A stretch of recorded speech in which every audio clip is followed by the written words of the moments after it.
G20 दुनिया की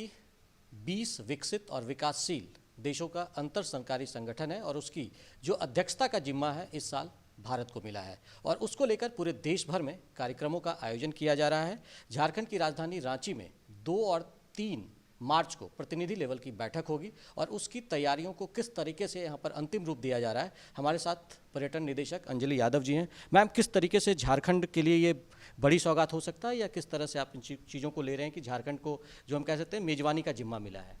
G20 का जो इवेंट है रांची झारखंड में 2 और 3 मार्च को प्रस्तावित है। यह इवेंट एक department of science and technology जो केंद्र सरकार का डिपार्टमेंट है, उसका नोडल डिपार्टमेंट हमारे यहाँ पे जो कॉन्फ्रेंस हो रही है उसका topic clean and green energy है और इसका nodal department department of science and technology है। इसी आयोजन के तहत मिनिस्ट्री ऑफ एक्सटर्नल अफेयर्स से हम लोग लगातार कोऑर्डिनेशन में रहे और जो उन लोगों का डायरेक्शन आया उस हिसाब से झारखंड में ऑर्गेनाइजिंग कमेटी जो प्रिंसिपल सेक्रेटरी कैबिनेट कोऑर्डिनेशन है उनकी अध्यक्षता में बनी। लगातार मुख्य सचिव के निर्देश के आलोक में हम लोगों ने मीटिंग्स करी हैं और पूरा ब्रांडिंग के डिज़ाइंस वगैरह को फाइनलाइज करा है ताकि हम लोग अपनी संस्कृति को, अपने कला को अच्छे से फॉरेन डेलीगेट्स के सामने प्रदर्शन कर सके ताकि लॉन्गर टर्म में झारखंड को इसका फ़ायदा मिल सके। इसको किस तरीके से अगर कहें कि झारखंड को ये एक बड़ा अवसर मिला है कि इस तरह की जो बैठकें हो रही है पूरे देश भर के तमाम जो बड़े शहर हैं, चाहे मुंबई हो, पुणे हो, इंदौर हो, अहमदाबाद है, इन जगहों पर हो रहा है और झारखंड को इस तरह का अवसर मिलना ये गौरव की वाली बात है। ये बहुत अच्छी हमारे पास मौका मिला है झारखंड में इस इवेंट को होस्ट करने का। पूरे देश भर में लगभग 215 मीटिंग्स अगले 1 साल में प्रस्तावित हैं, लगातार हो रही हैं। तो झारखंड में जो हमें एक इवेंट मिला है हमारे लिए बहुत ज़रूरी है कि हम इस इवेंट के माध्यम से अपने आप को अच्छे से प्रदर्शित कर सकें। तो कैसे मैम हम माने कि झारखंड को आप 2 और 3 तारीख को ये जो फॉरेन डेलीगेट्स आ रहे हैं और हमारे जो देश के कुछ और गण्यमान्य लोग इसमें आ रहे हैं, तो उनके सामने झारखंड को आप किस तरीके से शोकेस करने की तैयारी की है? हम लोगों ने जो अभी हमें लेटेस्ट फिगर्स मिले हैं उसमें 21 फॉरेन डेलीगेट्स ने पार्टिसिपेट करने के लिए अपना रजिस्ट्रेशन करवाया है इस कॉन्फ्रेंस में। इसके अलावा कुछ इंडियन डेलीगेट्स हैं, वीआईपीज़ हैं, स्पेशल इन्वाइटीज़ हैं। तो देश भर से एवं विश्व से जितने साइंटिफिक कम्युनिटी के इंपॉर्टेंट लोग हैं वो यहाँ पे आके अपना पार्टिसिपेशन दिखा रहे हैं। हम लोगों ने हमारी तरफ से प्रदर्शन करने के लिए पूरे एयरपोर्ट पर व्यवस्था करी है, लाउंजेस को, नए लाउंजेस को सेटअप करा है, पुराने एग्जिस्टिंग लाउंजेस को हम लोगों ने रीडू करा है ताकि ये कंफर्टेबल एनवायरनमेंट और special check in, special checkout उन लोगों के लिए करवाया जा सके ताकि उनको सारी सुविधाएं हम लोग एयरपोर्ट पे सिक्योरिटी चेक से लेते हुए चेक इन तक करवा सकें। उसके बाद रेडिसन ब्लू में जनरली ये मीटिंग जो है वो 2 तारीख को प्रस्तावित है। उनका रहने का पूरा अरेंजमेंट रेडिसन ब्लू में करवाया गया है एमईए के द्वारा। झारखंड सरकार के द्वारा 3 तारीख को एक्सकर्जन विजिट पतरातू में प्लान करा गया है जिसमें हम लोग शिल्पग्राम यानी क्राफ्ट्स फेयर एक लगा रहे हैं जहाँ पे 20 डिफरेंट स्टॉल के माध्यम से हम अपने झारखंड की जो पारंपरिक हमारी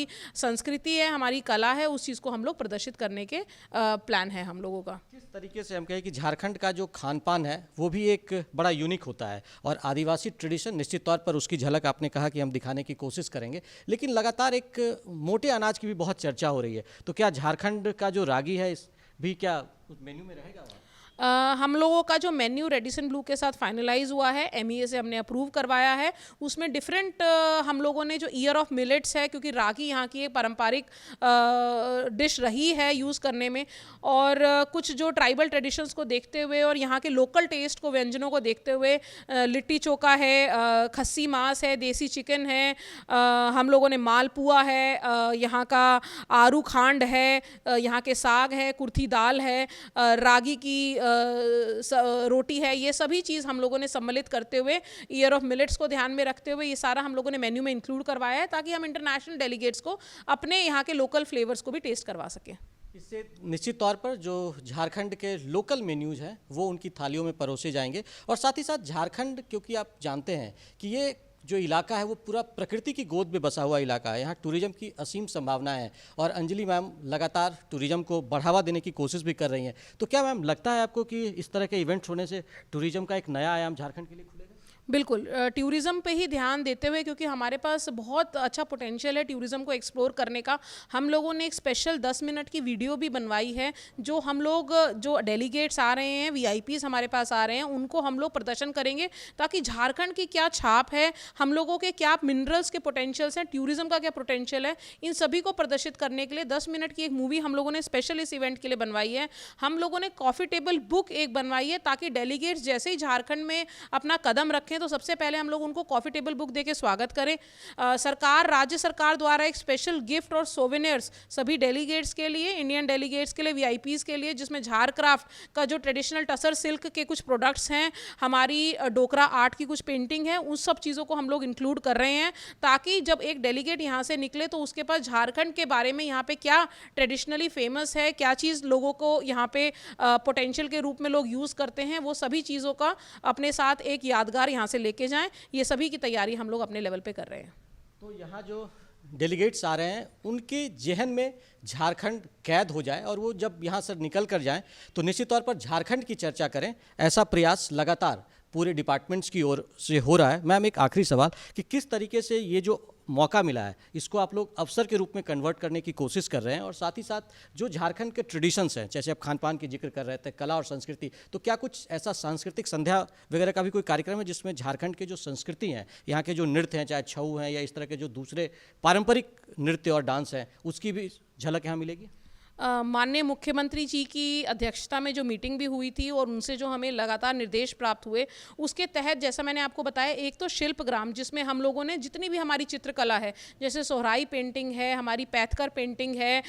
ये जादो पटिया है, ये सभी पेंटिंग्स जो वहाँ पे लाइव डेमोन्स्ट्रेशन करके एक आर्टिस्ट उनको दिखाएगा। साहेबगंज का वुडन पेंटिंग का क्राफ्ट है, मिट्टी की कला के डिफरेंट स्टाइल्स है जो यहाँ पे कराई जाती हैं। तो ये सभी चीज़ों का, छऊ का मुखौटा कैसे बनाया जाता है, ये सभी हम लोग लाइव डेमोन्स्ट्रेशन करके पतरातू में शिल्पग्राम में दिखा रहे हैं। इसके अलावा कल्चरल नाइट के रूप में 2 तारीख को शाम को हम लोग एक कल्चरल नाइट प्लान कर रहे हैं, जिसमें 40 मिनट का हमारे डिफरेंट जो आर्ट फॉर्म्स हैं डांसेस के, उसको हम लोग प्रदर्शन कर रहे हैं। हमारे डिफरेंट ट्राइबल ग्रुप्स के, जो अलग अलग रीजन्स के, संथाल के, और ये सभी चीज़ों के जो पारंपरिक डांसेस हैं, उन सब चीज़ों को भी हम लोग प्रदर्शन कर रहे हैं डेलीगेट्स को। तो निश्चित तौर पर झारखंड, पूरे देश को इस बार G20 की जो अध्यक्षता मिली है, तो देश के तमाम बड़े शहर जो विदेशी डेलीगेट्स हैं उनके स्वागत में जी जान से लगे हुए हैं। और हमारी जो एक परंपरा है वसुधैव कुटुंबकम की, उसकी नीति पर झारखंड भी चल रहा है, और झारखंड में भी इस तरह से तैयारियां की गई है कि जो मेहमान आएंगे उनका लोग जो है बेसब्री से इंतजार भी कर रहे हैं। और जिस तरीके से आप देख रहे हैं कि अंजलि मैम ने कितनी खुशी जाहिर की कि ये एक झारखंड के लिए अवसर भी होगा, और लगातार जो सारे मुख्यमंत्री से लेकर तमाम अधिकारी इसमें लगे हुए हैं ताकि जो विदेशी मेहमान झारखंड पहुंच रहे हैं वो यहाँ से एक, जो हम कह सकते हैं, सुखद अनुभूति झारखंड से लेकर अपने घरों को लौटें। राज मनोहरन के साथ मैं दिवाकर कुमार, दूरदर्शन समाचार, रांची।